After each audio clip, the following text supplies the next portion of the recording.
Good Morning Business.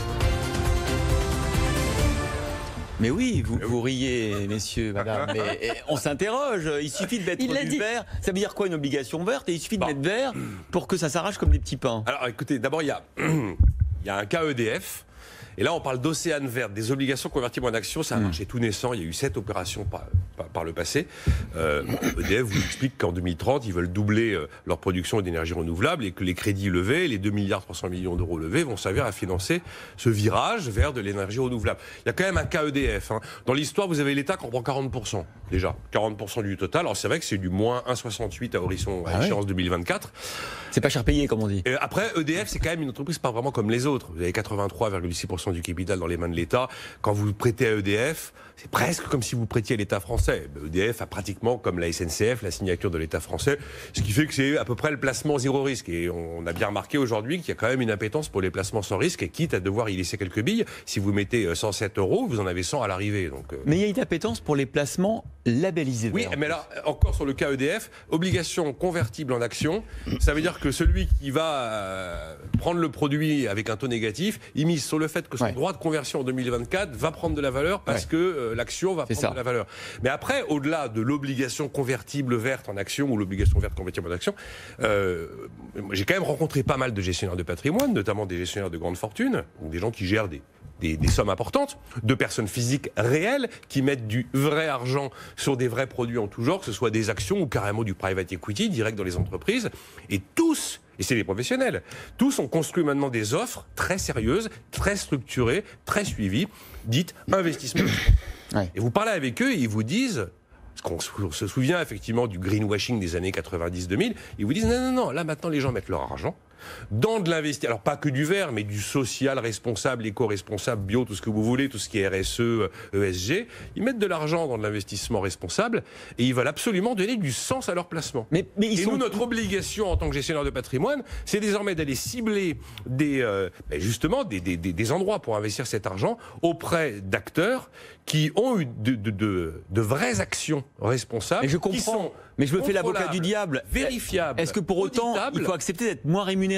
Du coup, est-ce que par conviction idéologique, il faut accepter d'être moins rémunéré? Alors, il vous explique, on ne parle pas uniquement d'EDF et d'une obligation à taux négatif, mais il vous explique que, comme ce marché existe vraiment, qu'il se structure vraiment, qu'il prend une vraie dimension, eh bien, ils finissent par identifier des cibles qui vont permettre de promettre malgré tout à l'investisseur que son investissement qui maintenant est responsable, mais vérifiable, responsable, mais vérifiable, eh bien, il y aura quand même du rendement comme il y en avait avant, et pas forcément un rendement inférieur qu'il va falloir attendre 50 plus. Donc, on peut considérer que c'est de l'idéologie. Quand vous avez des gens qui mettent beaucoup d'argent à titre personnel dans des produits qu'ils considèrent comme ayant du sens et qui veulent vraiment... il faut mieux investir dans de l'éolien que dans l'hydrocarbure. Ça, déjà, c'est un bon raisonnement économique. Donc voilà, je commence à penser qu'il y a un mouvement de fond, comme l'histoire de la raison d'être de l'entreprise. Il se passe des trucs quand même. Jean-Marc Daniel. Ce qui se passe, en fait, c'est le changement de ce que vous appelez les gogos et tout ça. C'est-à-dire, ça a toujours existé, le fait de dire à des gens, si vous nous prêtez à nous, on va utiliser mieux votre argent. Il y a une histoire assez célèbre au XVIIIe siècle, quand on a créé une banque centrale, qui était la Caisse centrale d'escompte, des premiers directeurs, qui s'appelait Isaac Panchaud, il avait dit, je prête à l'État à 3%, mais s'il fait la guerre, ce sera à 5%. Et tout le monde avait considéré que c'était un acte fort, parce qu'en disant ça, il voulait préserver la paix. Bon, donc il y a toujours eu des gens qui ont essayé d'utiliser cet outil très particulier qui est la finance et qui est le prêt pour essayer de se donner bonne conscience.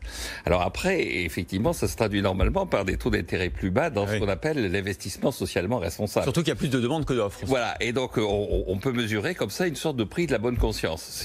Si vous empruntez, si vous êtes une compagnie pétrolière qui dit je vais emprunter pour faire des forages en Guyane, vous avez un certain niveau de taux d'intérêt. Si vous faites le grand cinéma, j'aime tout le monde, je prépare la génération d'après, je préserve la grenouille de 2050, vous avez à ce moment-là un nouveau taux d'intérêt. Cette bonne conscience vous permet, la différence entre les taux d'intérêt vous permet de mesurer la bonne conscience. C'est la seule utilité de ce genre de choses. Ce qui est intéressant, encore une fois, c'est la nature de la bonne conscience.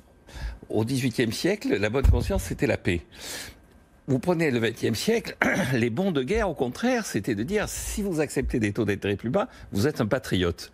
Donc la valeur de la bonne conscience tournait autour du patriotisme. Donc c'est pas forcément rationnel. Donc c'est pas forcément rationnel. Vous avez eu toute une période, quand vous regardez avant l'ISR, vous aviez aux États-Unis en particulier tout un tas d'institutions culturelles qui empruntaient et qui avaient des taux d'intérêt plus bas. C'est-à-dire Carnegie Hall, tous ces gens-là, ils empruntaient. Et quand ils empruntaient, on consentait des taux d'intérêt plus bas parce qu'il y avait une valorisation de la culture. L'époque moderne, elle valorise le socialement responsable et singulièrement l'écologie. Donc c'est moins un raisonnement économique qu'il faut voir derrière tout ça que la mutation de la bonne conscience. Ça pourra peut-être rapporter gros, ça sera peut-être quand même des investissements malins, on ne sait pas. Peut-être que d'avoir investi dans le vert rapportera plus in fine. Ah ben oui, de même qu'avoir investi dans l'armée, ça a rapporté à certains... Jean-Marc parle de taux. À certains pays. Hein. Jean-Marc parle de taux pour le prix de la bonne conscience. Il y a un peu de ça. Mais quand je parle de l'investissement vert, c'est pas simplement de l'investissement obligataire. Non, mais convertible. Le rendement, le taux de rendement. Ouais. Et vous avez aujourd'hui des gestionnaires de patrimoine qui vous disent que c'est la première fois dans notre histoire qu'il n'y a plus que l'exclusivité du rendement dans l'attitude de certains investisseurs.